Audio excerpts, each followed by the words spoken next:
Good afternoon, good morning, good evening, everybody. It is, let's say Friday.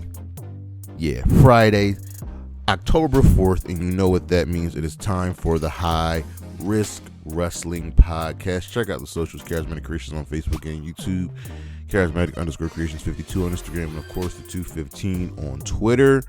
It is I, your host, upset that I am not the main event, Jeremy Pearson. Today's show, Bad Blood 2024. The pay-per-view is back for the first time in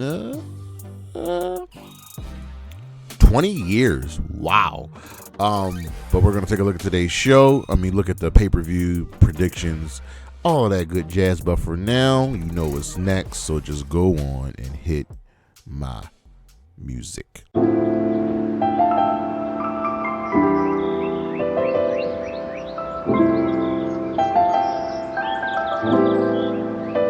All right, Bad Blood is back. It is an event known for its brutality, known for honestly one specific thing, and that would be the Hell in the Cell match. You got to remember, so there have been, minus this one, 3 Bad Bloods, with the original being in 1997, October 5th. That was the first one in your house, and we know how that event went. That was the first ever Hell in a Cell match with the debut of Kane, Undertaker versus Shawn Michaels. Absolutely an iconic event, an iconic moment. And then there were 2 Bad Bloods in 03 and 04. Both were Raw exclusive pay-per-views. They both featured Hell in a Cell matches. Then I believe following Bad Blood, the event became Hell in a Cell. I think it became the Hell in a Cell event for the longest of times. And at one point it was Great Balls of Fire. But here we are with Bad Blood back, taking place in Atlanta at the State Farm Arena. And let's go take a look at the last Bad Blood, which went down in 2004. So it's been 20 years since Bad Blood. And let's take a look at that card. So we had a pre-show match with Batista defeating Maven. I don't think Batista was himself just yet, because if you look at the rest of the card, he's like, okay, I can see why Batista was on the pre-show. But the opening contest was Chris Benoit and Edge defeating the team of La Resistance. This was for the World Tag Team Championship. Benoit and Edge won by DQ, so La Resistance left as the champions. Then we had Chris Jericho defeating Tyson Tomko, who had Trish Stratus with him. Weird. I don't even remember this storyline. Don't even remember why Trish was with Tomko. I remember seeing them together. Don't remember why they were together. Then we had Randy Orton versus Shelton Benjamin for the Intercontinental Championship, with Randy Orton retaining. This is one of the best matches in the history of Bad Blood. Just go on and check it out. Then we had Trish Stratus with Tyson Tomko defeating Victoria, Lita, and Gail Kim in a fatal 4-way match to win the WWE Women's Championship. Victoria was the champion in this match, and you know it was a product of the times because this match only went 4 minutes and 43 seconds. Then we had Eugene defeating Jonathan Coachman. We had Chris Benoit defeating Kane to retain the World Heavyweight Championship, and in the main event was the Hell in a Cell match between Triple H and Shawn Michaels. Triple H won that one. This match went 47 minutes and 26 seconds. That's crazy. But here we are with Bad Blood 2024, and we open up with 5 matches. We got 5 matches on the card, and once again the WWE has done something I just generally dislike. You have this giant roster, and you can only somehow, some way get 5 matches on the card. That is disrespectful to your entire roster. You're expecting us, the fans, to shell out all of this money for a 5-match card. You can get away with it with NXT, and even the last NXT event was No Mercy that had 6 matches. So the last main roster pay-per-view was Bash in Berlin that had 5 matches. Before Bash in Berlin, we had SummerSlam that had, get to the results, that had 7 matches. Before SummerSlam, we had NXT Heatwave that had 6 matches. Before that, we had Money in the Bank that had 5 matches. This is getting honestly absurd at this point, and the WWE can't keep getting away with this. You just can't. You have a healthy roster, right? And we're looking at these matches on this card, and there's only 2 championship matches. So neither one of the tag team titles are on the line because you decided to have that match 2 weeks ago. You didn't have that match on SmackDown. Neither of the mid-card championships are on the line. The women's tag team titles aren't on the line. And neither of the world championships are on the line. And you expect fans to be happy with this. A 5-match card over and over and over and over again. It is absolutely insane. They can't keep getting away with it. All right, I'm off my high horse. Let's start off with the WWE Women's Championship, as Nia Jax will be defending against Bayley. And Nia has been on a roll since coming back. Outside of that one bump of losing to Rhea Ripley earlier in the year, she won Queen of the Ring. She defeated Bayley to become the new women's champion, and she's been good. She's aligned herself with Tiffany Stratton to a lesser extent, Pretty Deadly, and she was looking for a way to get rid of Bayley and Naomi, who at this point were her 2 biggest challengers, right? So it ended up being Bayley and Naomi versus Tiffany and Nia, with whoever got the pinfall in the match between Bayley and Naomi would get the championship match, but whoever got pinned or submitted would be shipped off to Raw. So to stop the women from not tagging in, it became a tornado tag match, and in the end, Bayley and Naomi both pinned Nia, which we very much expected to happen. And then Bayley and Naomi had a match on SmackDown last week, which was a very, very good match, which Bayley ultimately won, becoming the number 1 contender. And I really didn't think Naomi had a chance of facing Nia, but Bayley is here. She's Bayley. She's one of the GOATs. She is reliable. She is dependable. She will give you her all each and every night. And Nia, give her credit. She has been awesome since coming back. She's put on some amazing matches. Her character has been great. So the question is, will Nia lose? Before I answer that question, there's a caveat here. Nia is aligned with Tiffany Stratton. Tiffany Stratton is the current Money in the Bank briefcase holder.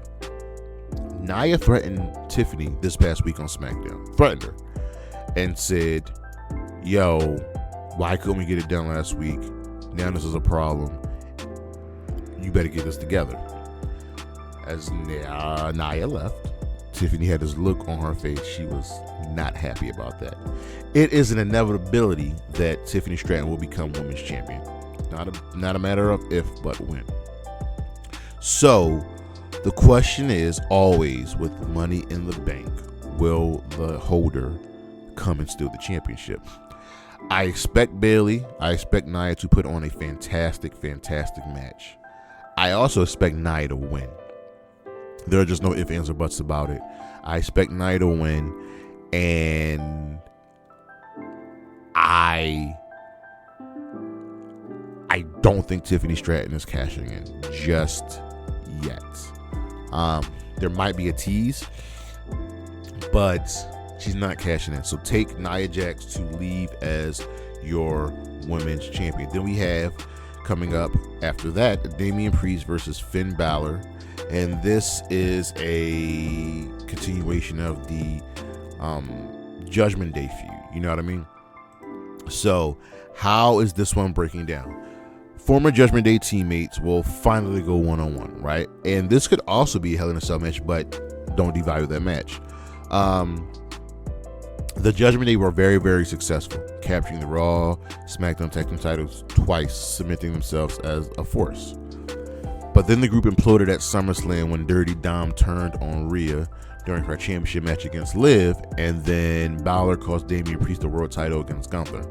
Since then, Rhea and Damian have been itching to get their hands on their opponents for payback. Now, Finn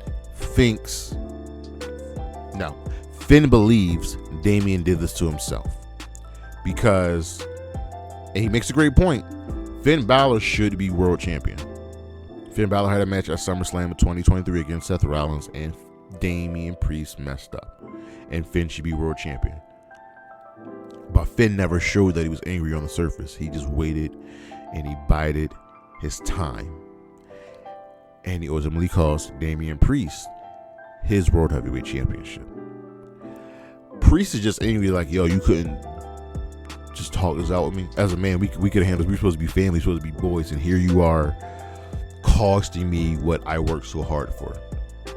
So, this, honestly, I think this might be the best wrestling match on the card. And that's not saying, everybody else are slouches here. It's just, I really, really expect this match to be ratcheted up by all that history that these two have, being a part of the Judgment Day, with the championships that were on the line and all that history that's there. Can Damian Priest afford to lose this match? Because here's the thing. I don't think both Damian and Rhea are walking out winners, right? I think Damian Priest loses here and Finn wins here. The Judgment Day need to be cemented. They just need to be on top just a little bit more. And speaking of the Judgment Day still being on top, the Women's World Championship, Rhea Ripley versus Dominic Mysterio, with Dirty Dom hanging above the ring in a shark cage. Now, I've said it before and I'll say it again. Liv did nothing wrong. As much as we all love Rhea Ripley, Rhea was a bully. She was a bad guy. She was hurting the women.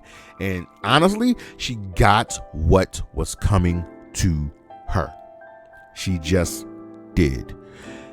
Liv promised to get revenge on everyone that offended her, that hurt her.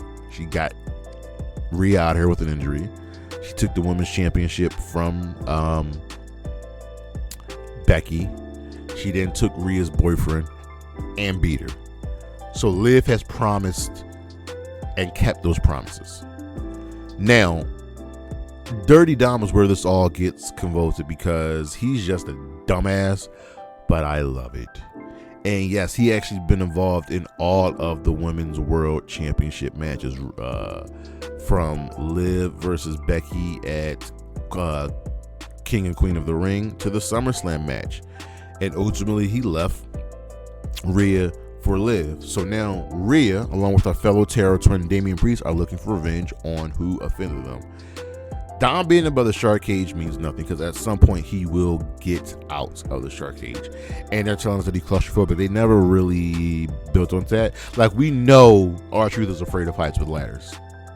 It's in the story. This is going to be interesting because, just like I said, Damian Priest is probably losing because the Judgment Day stay dominant. I think Rhea Ripley's losing as well, so the Judgment Day can stay dominant. Liv Morgan has been at the top of her game as champion, and she just needs another solid win over Rhea to just solidify that ring. So take Liv Morgan to win. And then we have the match that's probably going to be the main event, that should not be the main event, but it is Cody Rhodes teaming up with Roman Reigns, to take on Jacob Fatu and Solo Sikoa. I am upset that the World Championship is not on the line here, the WWE Championship, and there was that big grandstanding of Roman giving Cody his word that he's got his back for this match. Solo's a new tribal chief. Roman may not like it. Roman ain't got no lay. He doesn't have his championship, which Cody took from him. He has no bloodline. Roman is a man with nothing, and he has to rely on a guy he's tormented for 2 years. Now, mind you, Roman shouldn't be cheered either. He's been a dick for 4 years and has not apologized for anything. Not Jay, not Jimmy, and now the wise man is gone. Whereas Solo and Jacob have pretty much been dominated alongside Tama Tonga and Tonga Loa. Now, yes, Solo has lost 2 championship matches because they just weren't going to put the championship on, even though I thought he should have won at SummerSlam. But this is ultimately the Jacob Fatu show. Roman and Cody are not winning this match. I'm sorry. Cody, for some reason, can't get past the bloodline unless it's just Solo, and we need to build up Jacob Fatu. This guy is the truth. He's the star. 2 matches are ready right there. Jacob versus Cody, Jacob versus Roman. Inject it into my veins. Give it all to me. Tama Tonga and Tonga Loa, they're going to be there. The question is, will the wise men be there? Maybe will Jimmy return? But I understand why this would be the main event. I just don't think it should be the main event. But take the bloodline to win here and Jacob Fatu to put his thing down. And lastly, we have Hell in a Cell. Yep, Hell in a Cell.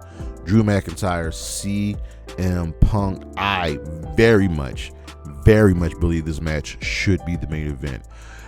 Bad Blood is known for its Hell in a Cell matches. It's known for its brutality, and yet this match will probably not be the main event. So once again, CM Punk is playing second fiddle to the top stars. But this will be the end of the feud between Punk and Drew.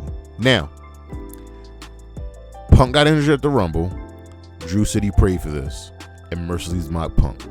I'm Team Drew. I'm just letting you know that. Punk retaliated, costing Drew the world title at WrestleMania. And then McIntyre got revenge by beating the holy hell out of Punk. And then he quit, right? Because he was not in the wrong for quitting. The WWE chose not to punish Punk. And everything Drew has been saying has been true. Now people want to say, well, Drew, you haven't, given Punk a chance. He doesn't need to give Punk a chance. And then he took something that belonged to Punk that felt very, very real to him and had a connection to him. That was his bracelet with his wife's name and his dog's name on it. Again, I'm Team Drew.